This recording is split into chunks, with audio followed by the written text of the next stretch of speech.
Dear Bess have kindly sent me a JJRC H20 to review, and I thought, cracky, this thing's been done to death by every reviewer on YouTube. And then I realised that this is the H20H, which has altitude hold. So one of the world's most favourite little hexes has actually had a bit of a makeover with altitude hold, so I'm looking forward to seeing how this copes. Nice, I mean it's the same box as they all came in actually, so clearly marked up, and comes in two different colours, the red and the yellow. Let's get this out and have a look at it. So that's the cardboard out of the way, and as you can see, really well packaged, moulded plastic again, and real good protectors on it, so it's protected from damaging onto the transmitter, and it's also protected from the top as well. The hex has got no damage on it at all.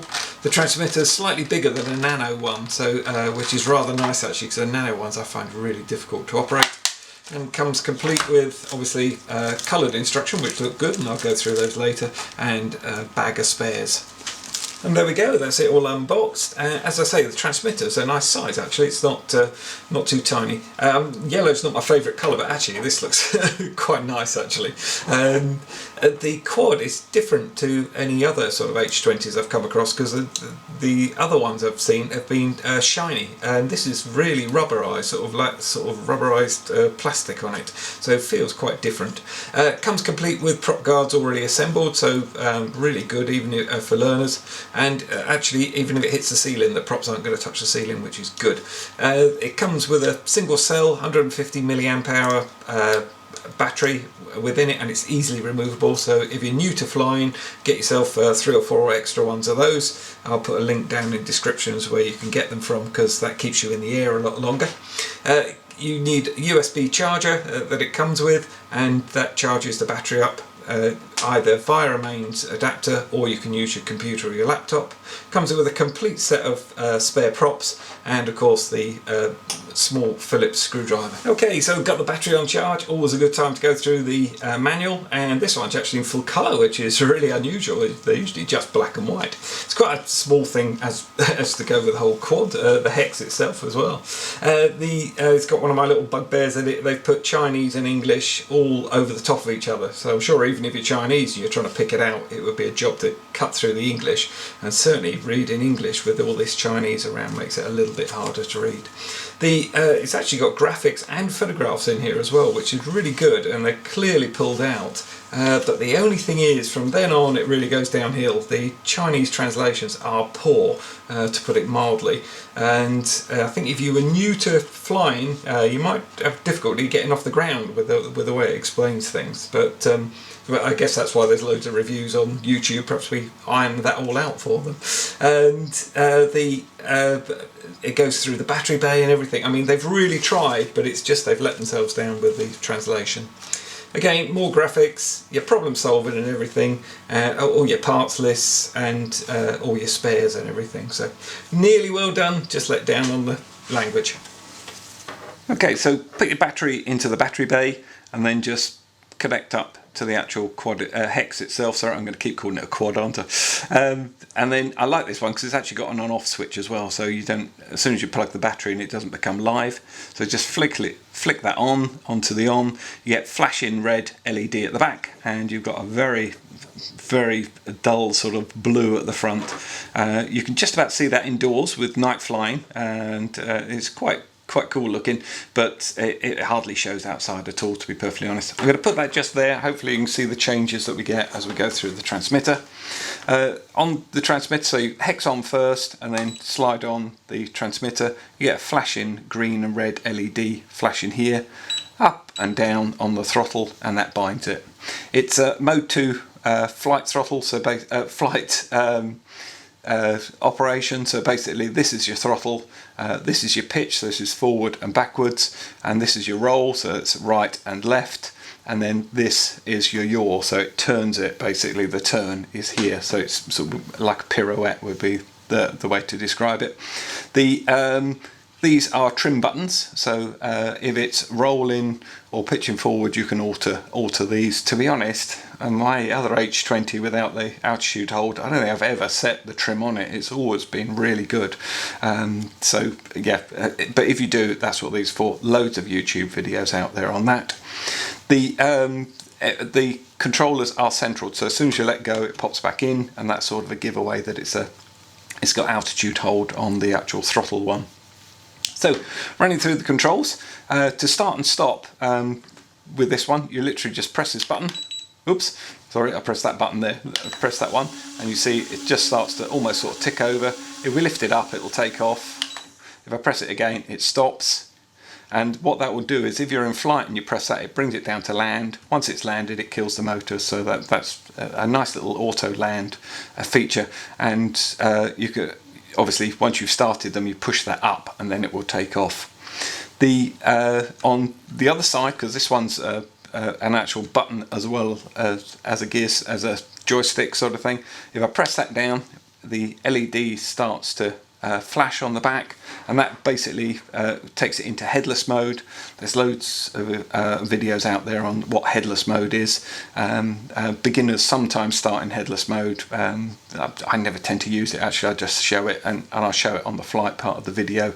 To turn that off, you just press that again and it goes off. Now the instruction manual is a bit confusing about return to home, which basically it starts to come back towards your home position, or its launch position basically. And what I found is, if you actually press that and hold it in for a couple of seconds, it seems to then go into return to home, and if you use any of the controls it takes it off. And as you can see, you don't get any flashing LED with that either. So press it once, you get headless. Press it once again, it goes off. That's not the way it explains it in the manual, but that's the way it works. Here we got a flip button, so literally press this one, and then we get a beep beep beep. The LED changes on here, and then whatever direction we choose on this, it will flip forwards, sideways, or backwards. It will only flip once. Once it's flipped once, then it just goes back to normal flying, and it flips really well actually.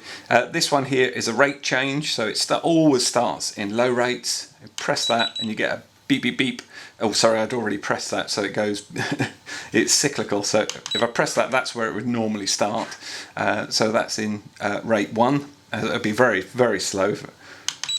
Beep beep is rate 2, so it's medium rate, so that increases just a little bit. And then if you want real fun, a real fast flyer, pop it into third rate, so you get the 3 beeps, and then the yaw is absolutely mad on this. It pirouettes like anything, but really good fun, and it is controllable. And then, like I say, it's cyclical, so as soon as we go press it again, it will just go beep once. It is a bit quiet when you're flying, you can hardly hear that, but you can certainly see a difference on the Hex's performance when you change the rates. And then off we go. And like I say, this one's got altitude hold. Whoa! And actually it sort of jumps up quite high. So whether or not that's to do with the altitude, I don't know. But that altitude hold is holding pretty good. Well, damn good actually. That's better than a lot of altitude holds, because some of them, they really muck them up. Sometimes when they've got a brilliant product like the H20, and then they go and do a modification or an improvement on it, it doesn't improve it at all, it just lets it go down. So that is really good. Look at the way that just holds. Like I say, lovely. Let's just pop that altitude hold up. Yeah, and it's not. It's great. Yeah, it's not hunting around or anything. That is really good. Well done. Hey, nice.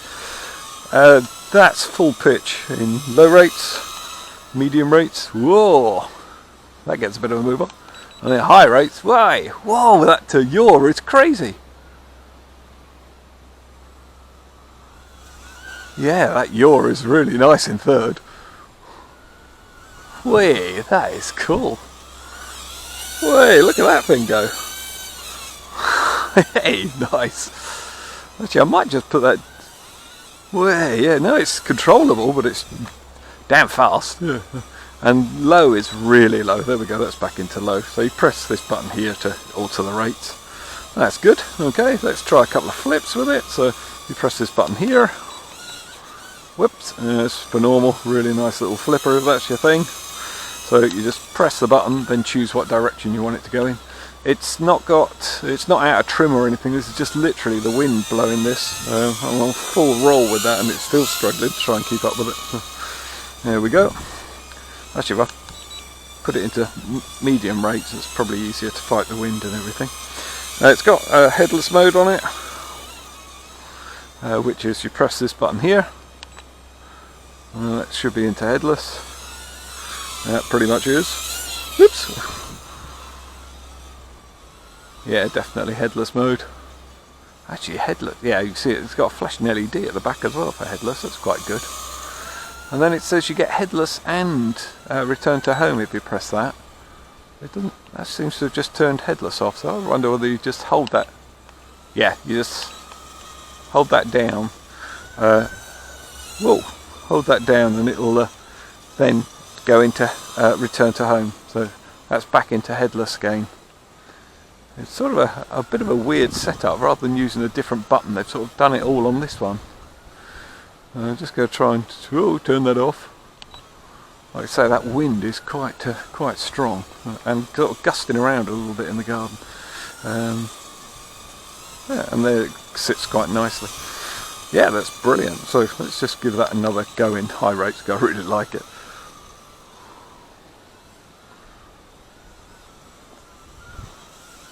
Yeah, that's really usable. Whoa, really smart. Let's just do a quick range check. That's best part 30 meters, about there. That's held 30 meters is fine. You'd have a job seeing it, to be honest, any further than that. Wow, that's cool, isn't it?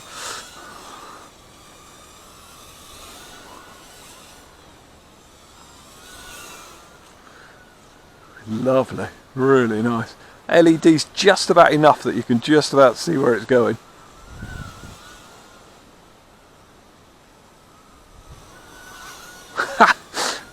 Really, God, just the tiniest bit of yaw on it and it's off. Hey, smart. It's a lovely little hex.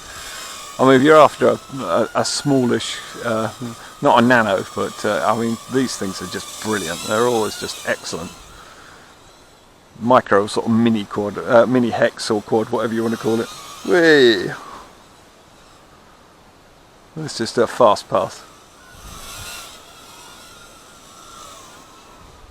Okay, so what do we think of it? Well, I'd like to get the negatives out of the way first of all, and the only negative I've got in truth is the manual isn't the clearest, as I said earlier. That by the side, I always get a little bit nervous when something isn't broken, and the ordinary H20 definitely wasn't broken. It's a really nice little hex, and they put something like altitude hold or change something on it, and you think, oh crikey, they're just going to ruin it. Well, they didn't. They really didn't. It flies really well. It's absolutely mad in third rates on the yaw, but that's nothing unusual with these. In 1, it's really soft, 2, it's quite nice, and 3, it's really good fun. And so it can progress with however good a flyer you are. The transmitter works really well, and you get the beeps are a little bit quiet actually. It's quite difficult to actually hear beeps as it changes rates, but you can certainly see it change rates, and the LEDs could be brighter, but to be honest, it's just a brilliant little hex. And for the money, I think you can't go wrong. Whether you're new to flying or you just want to add another one to your hanger, I really don't think you could go far wrong with this one. Really enjoy flying it.